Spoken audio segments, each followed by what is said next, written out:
that trips up a lot of people is the cause and effect diagram. So I thought I would go ahead and go through that to try to provide some guidance on how that should be completed for this assignment. So within your milestone template, you have a copy of the Excel diagram. And when you double click it, that should open for you. Sometimes you'll have to change the macros, or I mean accept macros. So when that opens, you're going to get this template, and this template makes things very easy. This fishbone generator per Penn State, thank you Penn State, provided steps 1, 2, 3, and 4. And these are kind of the key components on a cause and effect diagram.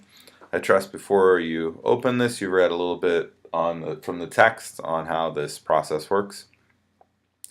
So let's start with the problem statement.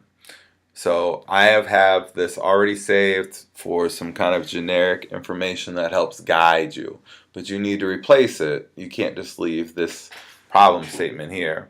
So whatever your problem statement you're going to describe in the description component is what you would write in here. The example I really like to use is the windshields leak. The key with the problem statement where people get tripped up a lot is that they try to make too much in the problem statement. So they'll say something like the windshields leak because, and then go on into other stuff. That's not part of the problem statement. The problem statement is just calling out the problem. Your problem statement should never be more than a handful of words. If your problem statement includes the word because, it's probably a bad problem statement.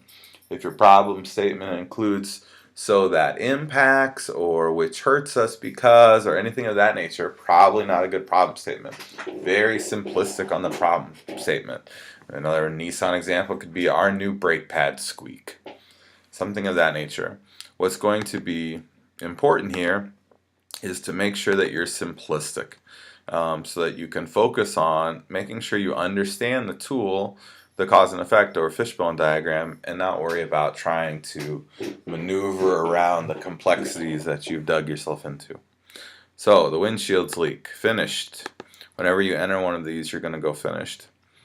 The next section after your problem statement, when you think of a fishbone diagram, are your major cause categories. Major cause categories are the larger bones, if you will, if you like the fishbone approach. They're the categories for your root causes. These categories that are listed here are very common categories. In fact, they are listed as the manufacturing categories for this template. These you can, if you would like, leave with a moderate exception. You would just need to make sure to consider those when you're thinking of your problem statement, as some problem statements aren't going to have applicability for it. Most because we're looking at the same type of example. Most are going to have the same types of categories. Excuse me. So these categories could very well have some applicability, and I would, if you want to keep them there, it's probably going to be alright as long as your next section, so after you do this, click finished.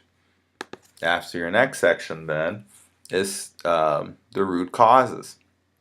So remember your problem statements, the windshield leaks. These are the types of cause categories. So what specific causes within these categories are going to cause your windows to leak? And now the key here, so you're looking at each category and you'll want to delete these out. These are just kind of some examples of some, but you don't leave those examples in because they're probably not right for you. So for machines, maybe the machines aren't programmed well.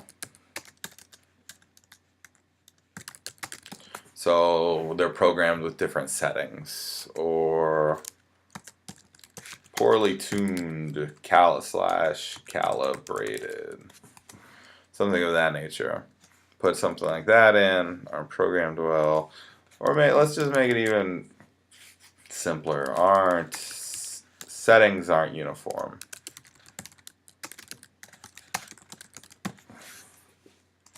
Methods, not standard. people are following different methods. You can see how if you were following different methods that might lead to your windshields leaking. The key consideration there is, can this root cause generate your problem statement? Can that be the root cause? Here you could have thin glass, and you could have poor sealer.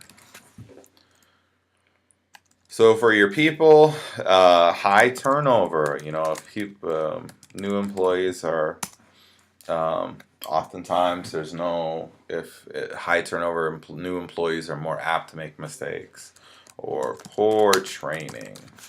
The key is just making sure your specific causes have enough content that you could show why it might cause your why it may be the root cause for your problem. Environment, maybe it's dusty, so it doesn't seal well. The dust messes up the seal, or maybe it's dim lighting, so people can't work well, can't see what they're doing, and so they're not lining things up right. Systems in this case. Could be something like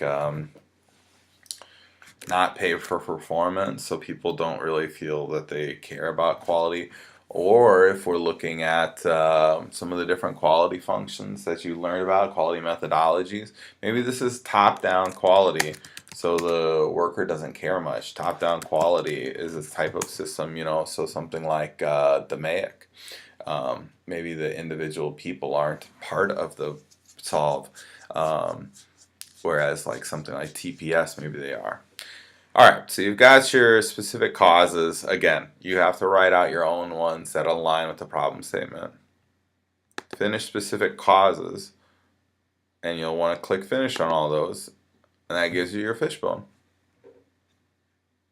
Fishbone diagram. This is the diagram you'll bring over. You don't need to fill out all the causes. Okay. I hope that helped you out. If you have additional questions, please be sure to reach out to your professors. Again, Andrew Sherwood with QSO 300 for Southern New Hampshire. Thanks a lot.